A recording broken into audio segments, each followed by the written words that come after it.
At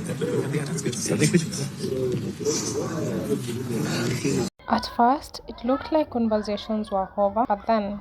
There are things we did not agree here. And I believe, Churchill, with all due respect, we did say that we are going to communicate here, clear and open, that we have not agreed, so that we carry this conversation forward. And you did state that we may have tomorrow Tuesday, we may have tomorrow Wednesday. Are we clear, members? Yes. We did not agree in anything. They gave us 10 according to what they are going to have a conversation with April. And we did state 35 up to 30. That was the communication. With all due respect, we respect each one of us here. And that is what we want it to go out, so that to our members and to the nation, that we did not come here in anything or to set up anybody. Together with the government, we are law-abiding citizens, and we abide by the law. Thank you. So, the Mr. with all due respect. Naenda kulipa mali pa kulala, nilipe chakula, unanielewa? Nisafishe gari na ndio mshahara yangu. That is why I'm here with a lot of pain, to get sure that hii gateway fee, who is the owner of gateway fee? Is it KWS? Kama ni KWS, waitoe. Kama sio KWS, tuonyeshe ni nani mwenye gateway fee. Umenielewa? So for me, I came here to look for a solution for all of us, so that... Sorry. His name is Kennedy. His name is Kennedy Kaunda. Well, he slept, not so much famous, but woke up, found himself trending online because of one particular statement, with all due respect. Now, Kennedy Kaunda is among one of the key stakeholders in the transport industry, or in the matatu industry. With all due respect. The all due respect came from a meeting with the CS of fuel, Opiyo Wandayi, because apparently Opiyo Wandayi reduced the price of fuel to only 10 shillings, to merely 10 shillings. And it felt like, or come before the citizens and tell them that we have come into an agreement with the matatu sector, and tomorrow, that is being on Tuesday, the protest began on Monday. So the next day, when they were having conversation on Monday evening, he told citizens in front of a national TV that we have agreed with the matatu sector, and we shall be resuming work or resuming transport next day. This is where this guy, Kennedy Kaunda, was actually angered, because we cannot talk, we cannot agree on something, and you go ahead in front of a national television and give an information that we haven't agreed on. And according to Kennedy, it felt like this is you just taking my office for granted, because if we have agreed as a matatu sector that we shall resume conversation the next day, that has not actually meant that we have called off the strike.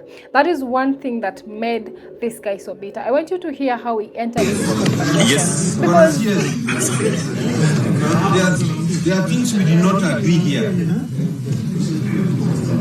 And I believe, Churchill, with all due respect, we did say that we are going to communicate here, clear and open, that we have not agreed, so that we carry this conversation forward. And you did state that we may have tomorrow Tuesday, we may have tomorrow Wednesday. Are we clear, members? Yes. We did not agree in anything. And it was like, that is not the agreement that we had, with all due respect. Now, he woke up, and the next day, Kenyans were literally respecting him. I mean, even when you see them, so the meeting that they've had together with CS Murkomen, Governor Sakaja, and all that, you can see how he was being treated different. With all due respect, and the respect that we have been given today here, as you can see, my sisters and brothers and the citizen of this nation, we want to extend that respect to the media and to the nation. What we have agreed here, I can confirm. The CS Mbadi and CS Mukomen are seated here, Wandai. I'm sorry for that. And our able governor, that the strike has been suspended. That is what I want our Kenyan citizen to hear. And since we have a nation to build and a government to run, Kenya is ours.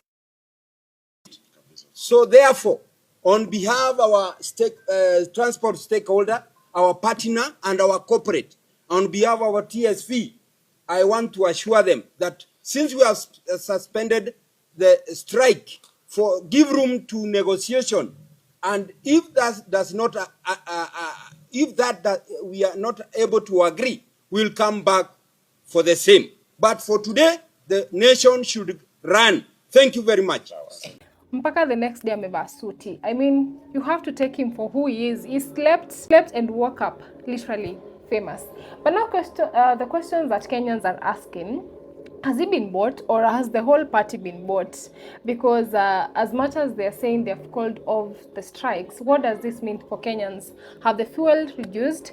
Or are we going to witness a back and forth between citizens and matatus, or between commuters and matatus?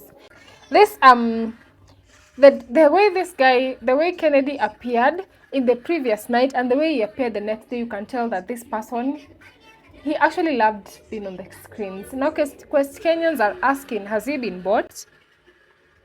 Is he the same person he was last night? Has he been pocketed? And actually, there's a clip by BNN that has been released on his Instagram showing a clip or a recording between the conversation that the matatu sector head and the government officials.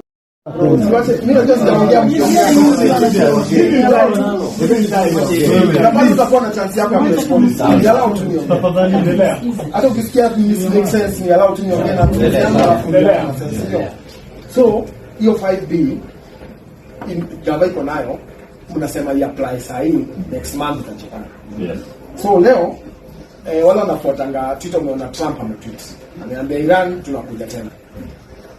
So assuming hiyo kitu happen leo, hii story yote we are back next month. Sasa pengine next month hata itarai sasa haya na gava itakuwa na hiyo do sasa ya apply. Because reality ni sasa wataikuwa show mimi nimechikizi figures debt, which is the first charge out of what. And according to Kennedy, he's saying that now they will be respected because the government has actually known that they can mobilize people and they need to be listened. They said if they could have been listened from Friday, then the strikes and the protests would have not happened. But tell me what you think about this guy.